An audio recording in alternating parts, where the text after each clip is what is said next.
cada um de vocês. Semana de dia, tá vendo? Antes de aqui. Queria ser abençoado cada um de vocês, que eu falei mais alto que eles, mas é especial, levantar o nome aqui. Mas é muito bom ver cada um de vocês aqui, mais uma vez, né? E é muito bom começarmos também mais uma semana juntos, para juntos estudarmos a palavra de Deus. A gente foi muito mais chique, né? Com a câmera aqui profissional, filmando, né? Não sou isso até agora. E nesse momento nós vamos fazer mais um estudo do Apocalipse. E antes de começar o nosso estudo, eu queria só aproveitar esse breve momento aqui para fazer com vocês uma oração. Eu queria pedir que todos nós, se possível, nos colocássemos de joelhos para orar pela família da irmã Dáulia. Eu sei que muitos de vocês conhecem a irmã Dáulia, e ela está passando por uma situação com a família dela, com a filha, e ela pediu que nós orássemos por ela, nesse momento no culto. Vamos nos colocar de joelhos e orar por nossa querida irmã?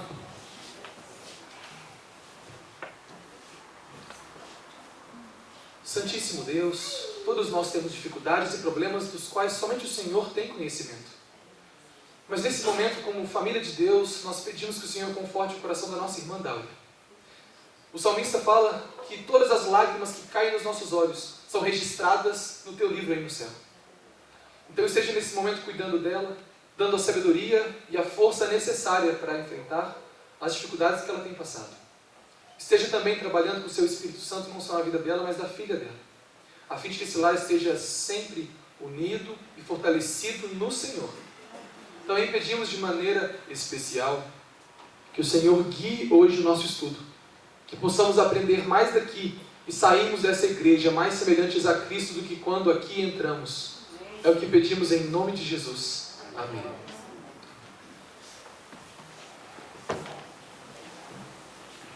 Bom, irmãos,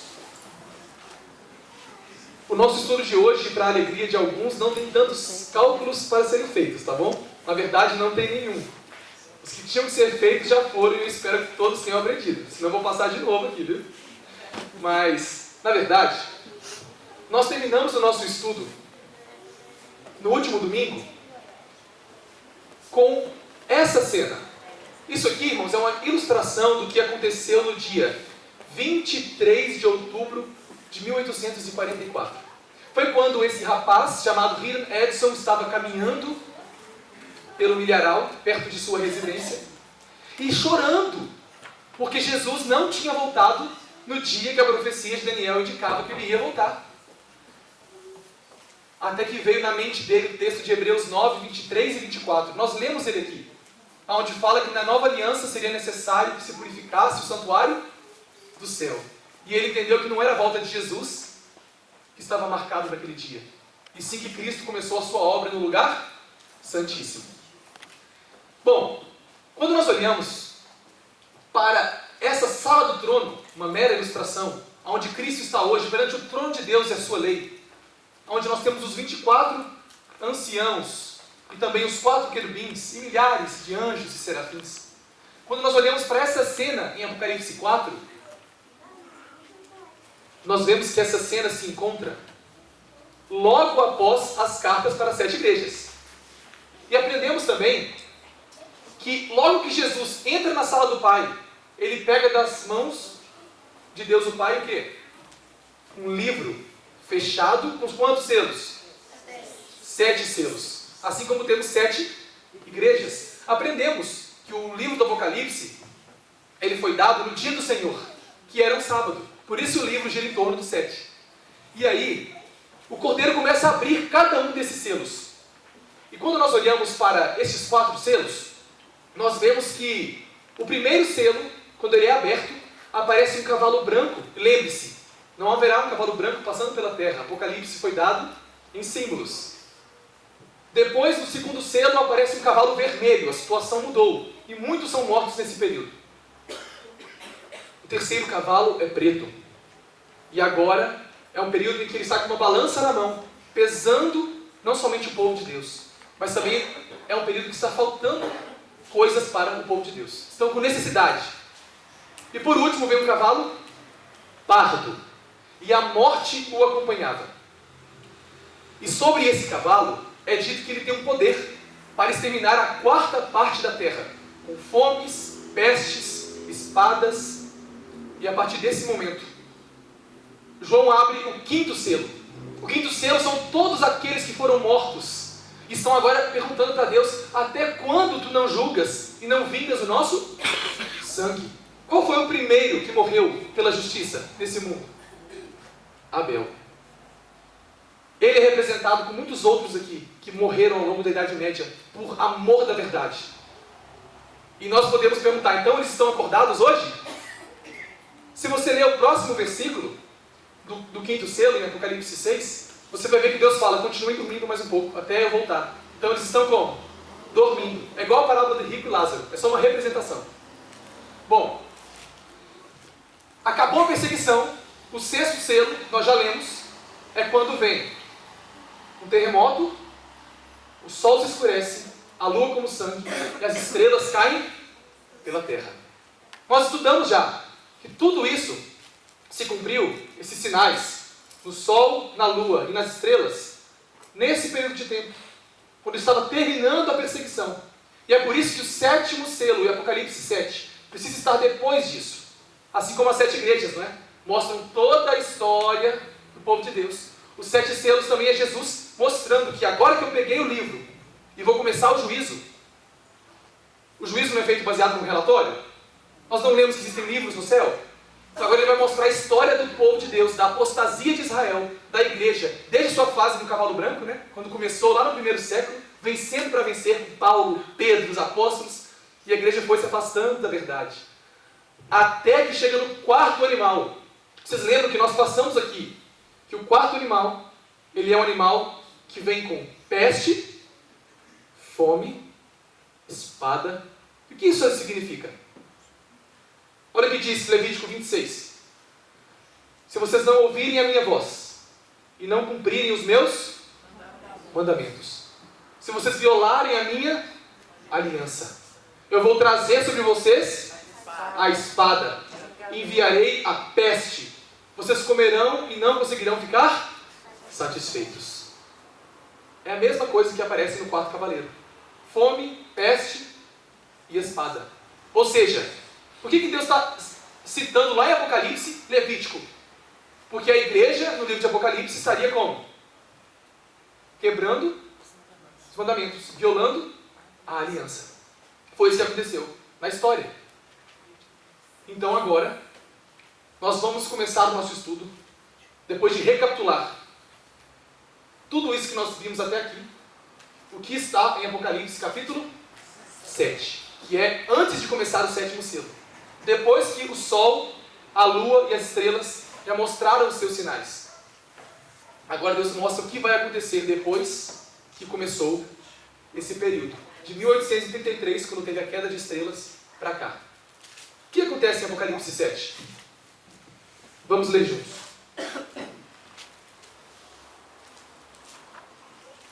Lembrem-se, no juízo, Jesus está mostrando agora com esse livro, que tem o registro dos pecados, tudo de errado que o povo fez. Mas, irmãos, no mundo só existem pessoas que fazem o que é errado? Graças a Deus que não, né? O sétimo selo, ou melhor, o conteúdo de Apocalipse 7, é justamente aquilo que mostra para nós que no meio de tantas pessoas que quebraram a aliança, haverá um povo fiel. A partir do versículo 1, a minha versão diz assim: depois disso, vi 4 anjos em pé, nos 4 cantos da terra, conservando seguros os 4 ventos da terra, para que nenhum vento soprasse sobre a terra, nem sobre o mar, nem sobre árvore alguma.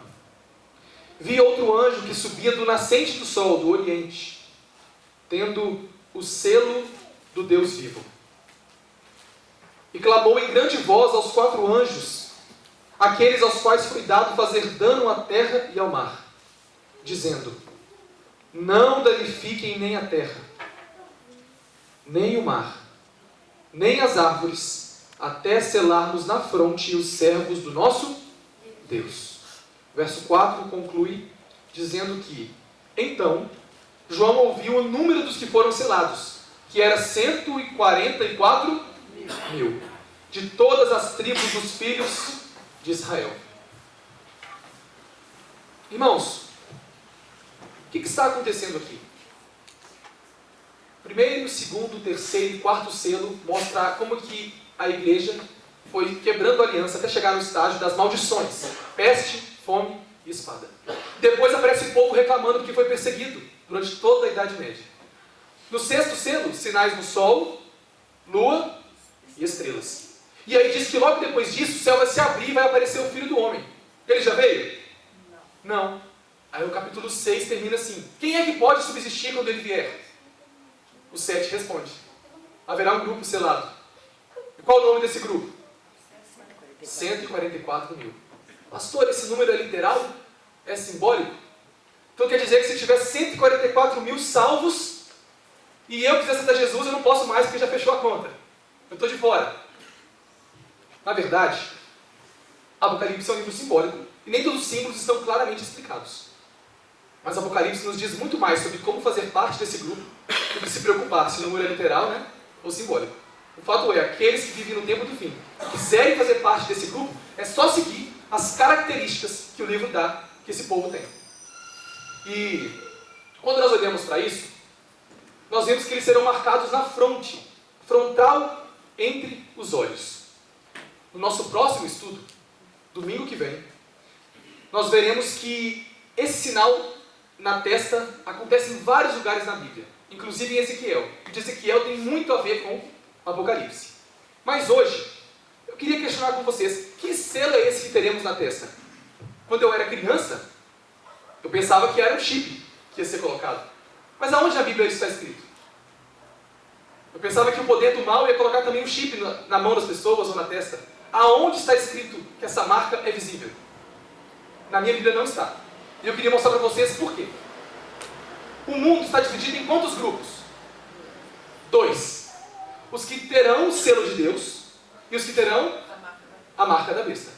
Aqueles que estão estudando a lição da escola sabatina já estão craques nesse assunto. Porém, eu pergunto para vocês, de qual grupo você quer fazer parte? Do selado por Deus. Selado por Deus, né? Certeza? Então vamos estudar quem é a pessoa que nos sela, qual é esse selo, e na semana que vem, qual é a diferença desse selo para a marca da besta. Desde Gênesis 4, você tem os filhos de Sete. Sete foi filho de Adão. Os filhos de Sete começaram a invocar o nome do Senhor. E os filhos de Caim a invocar o nome do seu outro Senhor, né? E seguir o seu caminho mau. Desde então você tem 2 grupos na terra. E até Caim tem a sua marca, lá em Gênesis 4. Deus tem a marca do seu povo e os ímpios têm a sua marca.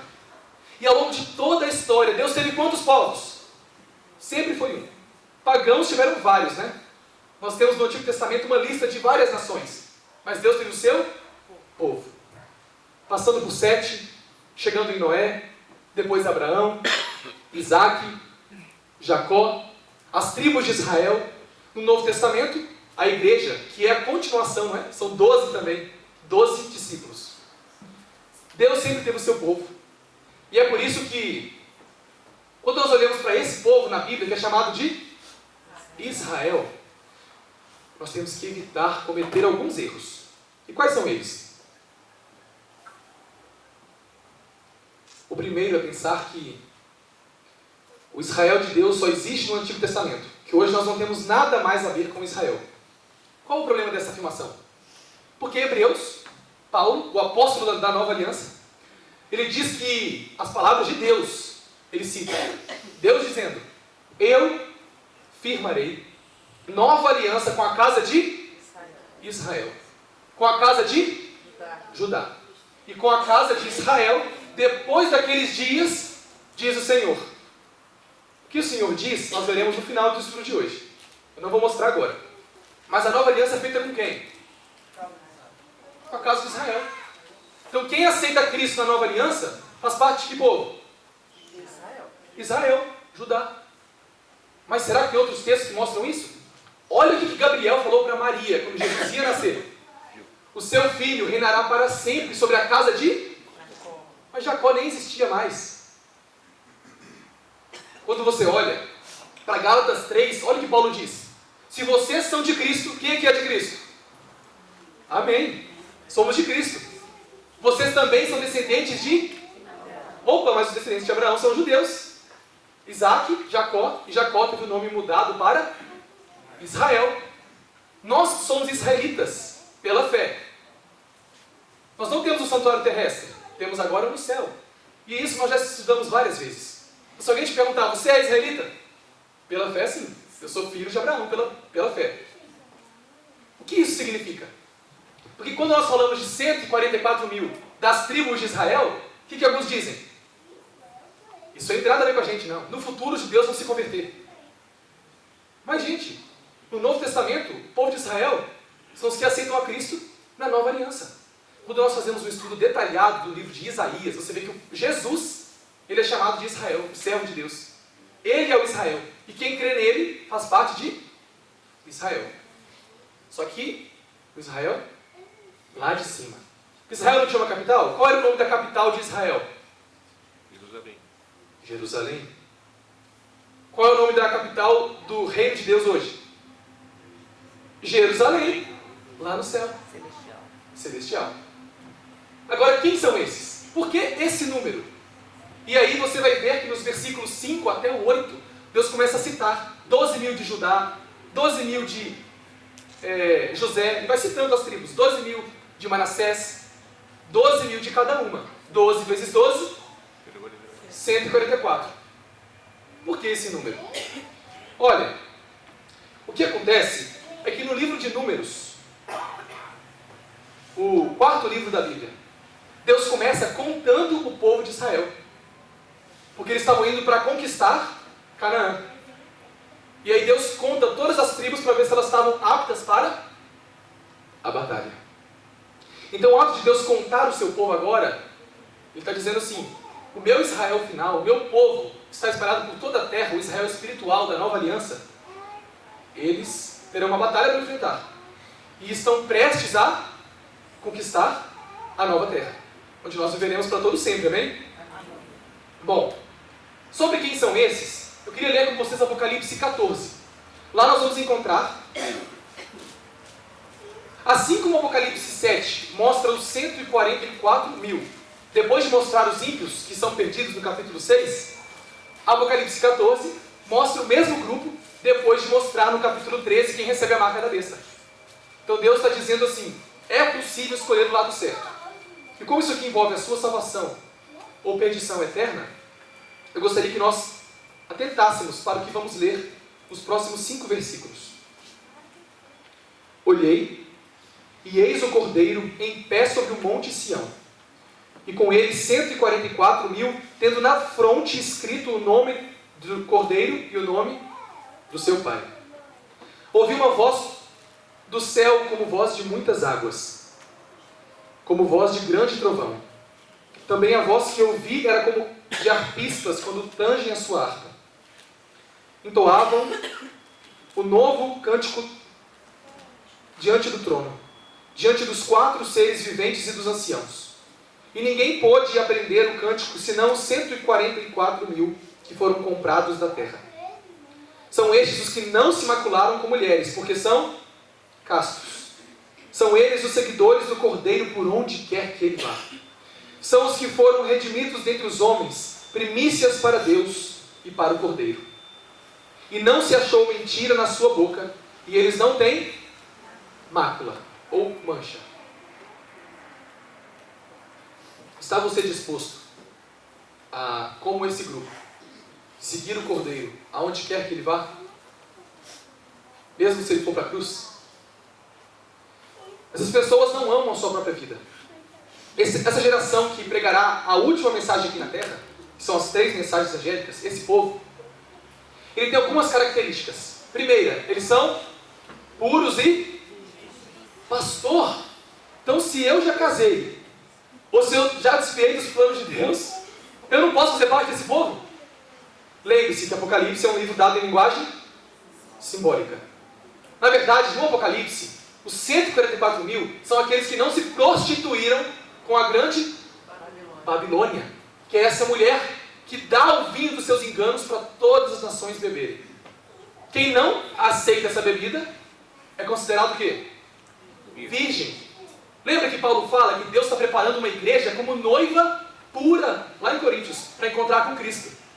Então, se nós não nos contaminarmos com os ensinos errados que entraram na igreja, e você que acompanhou o estudo das 7 igrejas, viu todos os costumes pagãos que entraram no cristianismo, até hoje.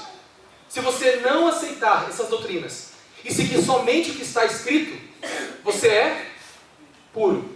Você é espiritualmente casto. Porque você não se prostituiu com os enganos.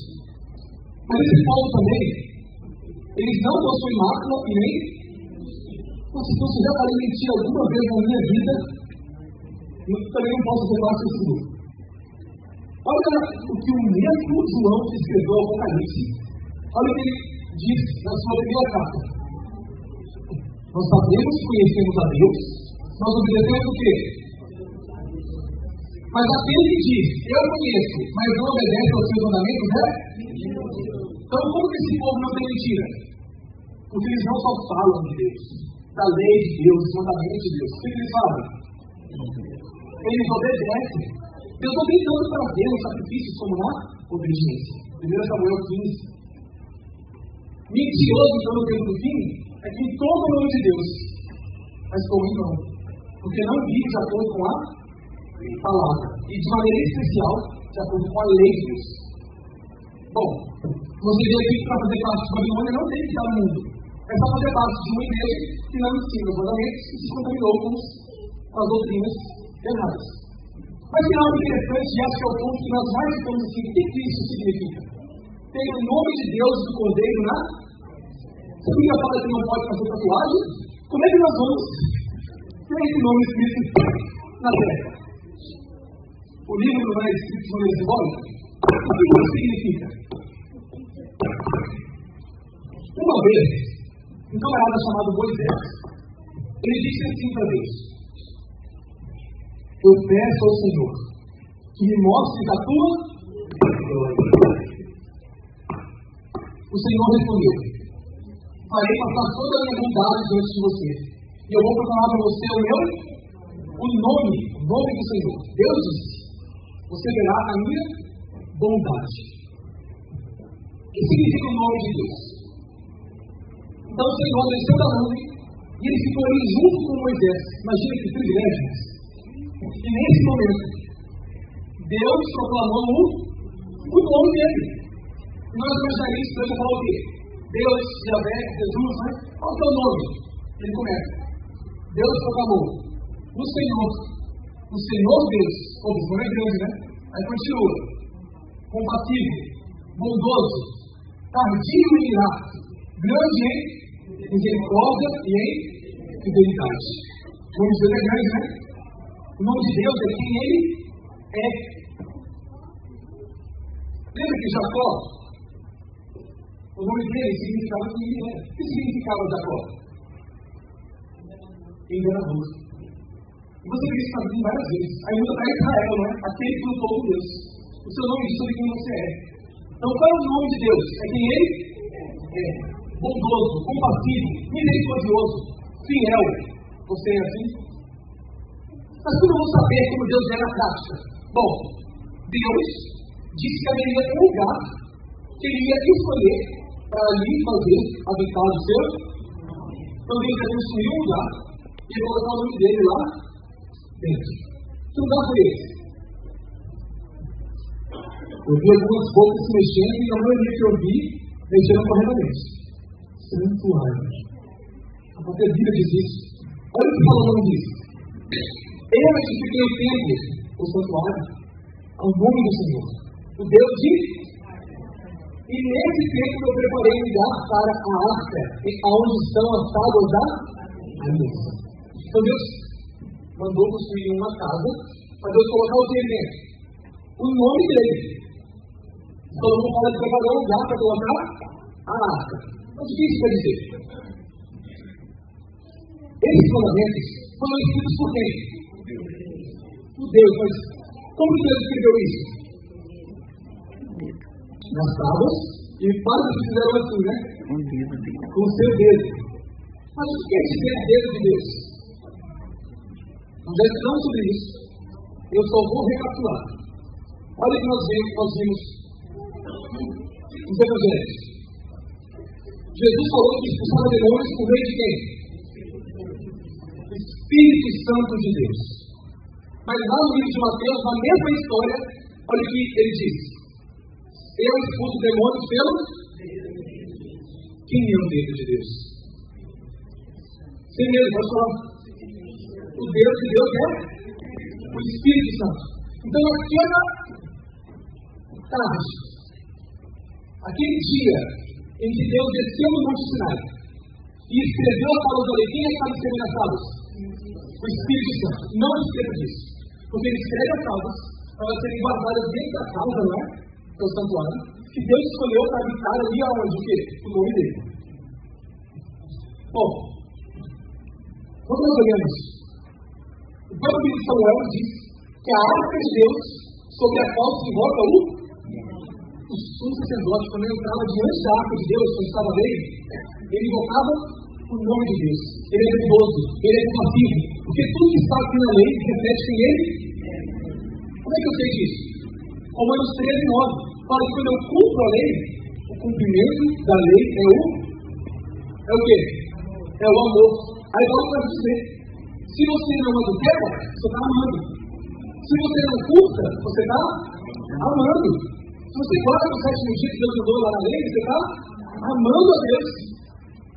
Se eu guardo a lei, eu estou amando. Se eu não tenho amor, eu posso fazer tudo isso, se eu não estou guardando a lei. E aí, mais ou menos João 4, Deus fala que ele é amor. Se a lei é amor e Deus é amor, a lei é exatamente aonde está o nome do Senhor, o caráter dele, quem ele é. Está escrito ali. E essa lei ficava onde? No santuário, aonde estava o nome do Senhor, a sua lei, quem ele é. Por que isso é importante? Porque lá Isaías diz para nós que Deus quer selar a lei do coração dos meus discípulos. Você quer ser um discípulo de Deus? Um aluno dele? Ele vai selar, lembra de ser? Deus ia selar na fronte de quantas pessoas? Aquele grupo, 144.000. E você está vendo já que ter o nome de Deus aqui é ter a lei, quem ele é, o reflexo do caráter de Deus na sua mente. Tem muitos outros textos que eu não daria tempo de mostrar, como o Deuteronômio 6. Lá Deus fala claramente, pega a lei que eu falei de vocês e põe na sua terra. Era bem pegar a pega e colar na terra? Não, eu não sei meditar, pensar, viver, mas tem algo mais. E esse para mim é o mais interessante. Quando nós olhamos esse texto, e é o último que eu gostaria de abrir com vocês hoje, nós vamos entender por que o Espírito Santo é o Deus de Deus.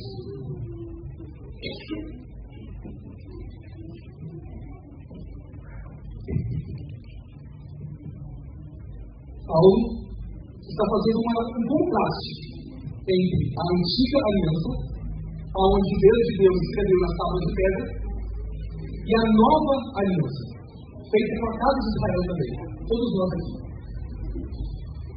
No capítulo 3 de 2 Coríntios, eu queria ler com vocês o verso 6, 7 e 8. Ainda escuto algumas coisas, para ninguém entender.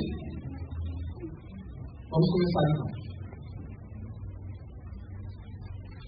Deus nos habilitou para sermos ministros de uma nova aliança, não da letra, mas do Espírito, porque a letra mata, mas o Espírito vivifica. Se o ministério da morte, gravado com letras em pedras, se revestiu de glória, a ponto de os filhos de Israel não poderem olhar para o rosto de Moisés por causa da glória do seu rosto, ainda que ela fosse passageira, como não será de maior glória o ministério do Espírito? Por quê? Paulo está dizendo que na antiga aliança a lei foi escrita onde? Onde foi escrito? Nas pedras. A lei foi escrita nas pedras. E a nova aliança? Leia o verso 3. Estando já manifestos como cartas de Cristo, produzida pelo nosso ministério, escrita não com tinta, escrita pelo Espírito do Deus vivente. Não em tábuas de pedra, mas nas tábuas de carne, isto é, nos corações. Lembra de Isaías? Sela a lei no coração. O Espírito Santo na nova aliança, ele escreve tábuas de pedra? Sim ou não? Não. Na nova aliança, não. Na antiga aliança, ele escreveu a lei na tábua de pedra? Sim. Na nova aliança, o Deus de Deus, ele vai escrever a lei aonde? No coração. Os 144.000 são aqueles selados, marcados, porque Deus colocou a lei dele aonde? Na nossa mente e coração. Eu quero mostrar o texto do começo, eu não mostrei o final. É Deus fazendo uma aliança com a casa de Israel, conosco. Olha o que ele diz. Hebreus 8. Firmarei uma nova aliança com a casa de Israel. Que aliança é essa? Imprimirei as minhas leis na sua mente.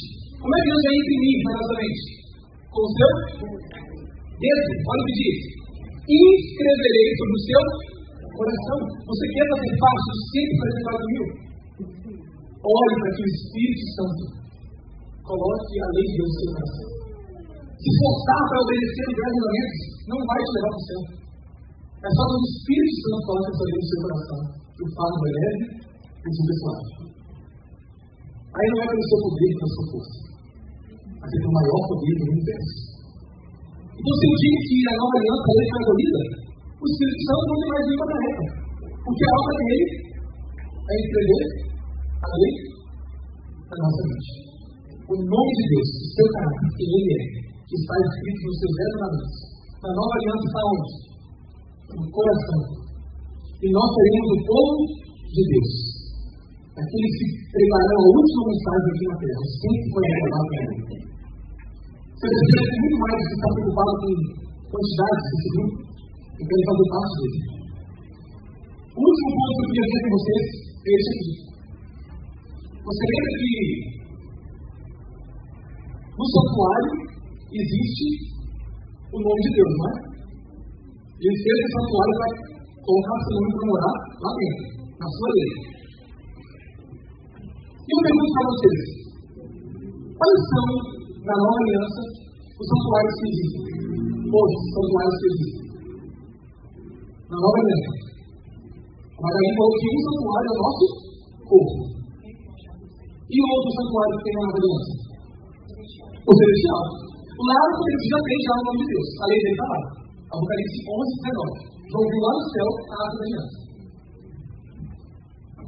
Mas o nosso corpo é o quê? Santuário de quem? Como o Espírito Santo coloca a lei de Deus dentro de você.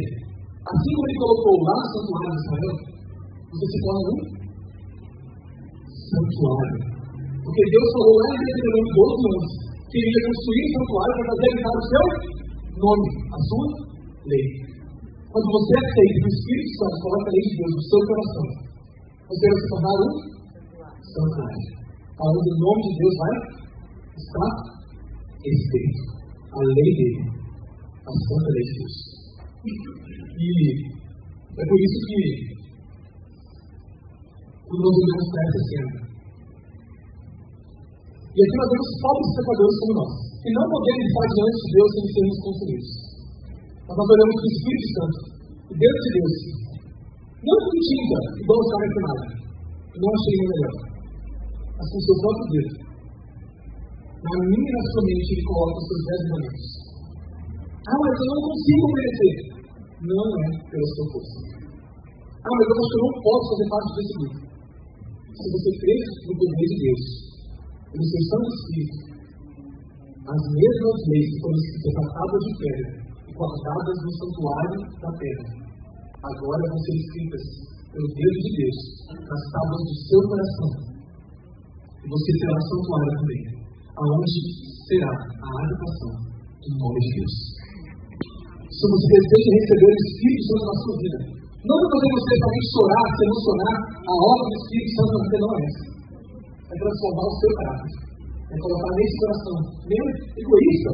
Se o seu não é, eu Sou muito egoísta. E eu sei que desde pequenininho nós aqui só queremos fazer a nossa vontade. Mas agora nós vamos passar pela experiência de Jesus. Está lá no Salmo 40. Agrada-me fazer com a Deus a tua vontade, porque a tua lei está no meu coração. Versículo 8. Se você deseja passar por essa experiência, fazer parte desse povo que terá a lei de Deus marcada na sua mente, eu quero que você medite nessa letra agora. Porque a nossa maior necessidade é o Espírito Santo sendo derramado em nós, para nos dar o caráter de Deus, que é a obediência perfeita à sua lei.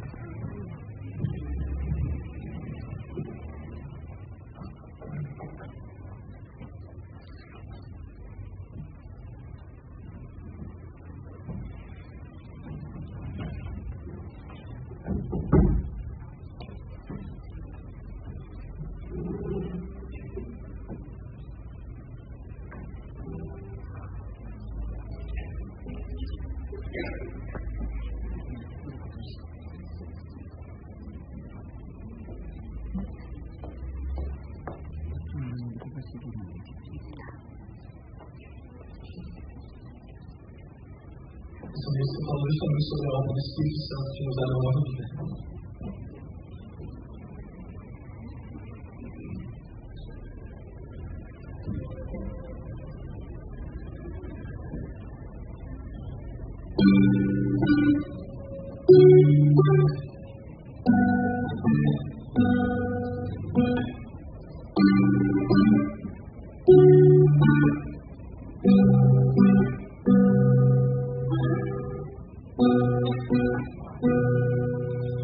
Quando o vento do Espírito soprar,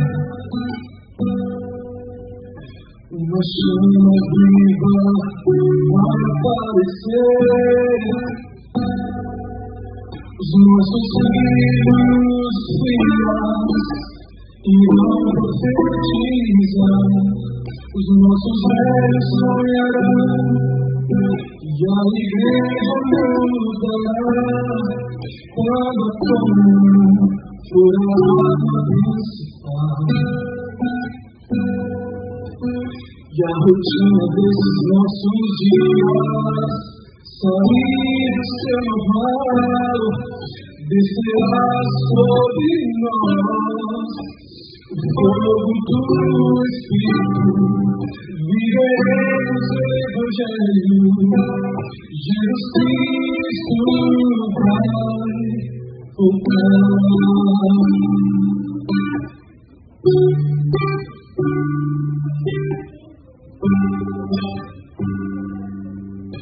Por que será que ainda não aconteceu? Por que razão? Mantemos fogo a iluminar pecados escondidos, uma fé adormecida, mandamentos insistimos em integrar. Por que razão? Por que será? Nós temos tudo nas mãos, mas não há como altar quando o vento do Espírito soprar. Uma chama viva vai aparecer, os nossos filhos e crianças irão profetizar, os nossos velhos sonharão, e a igreja mudará quando a comunhão for a arma principal. E a rotina desses nossos dias sair do seu normal, descerá sobre nós o fogo do Espírito. Viveremos o Evangelho, Jesus Cristo vai voltar. Viveremos o Evangelho, Jesus Cristo vai voltar.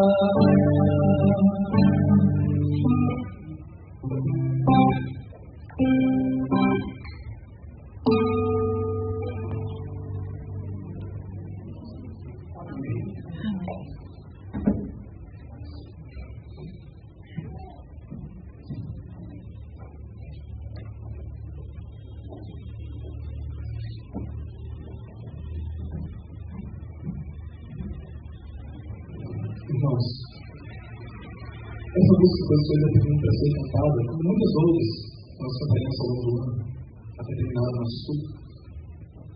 De maneira alguma, para você pensar, nossa, como o pastor tocou bem, não cantou bem, é porque a igreja não precisa de show, de espetáculo, de luzes.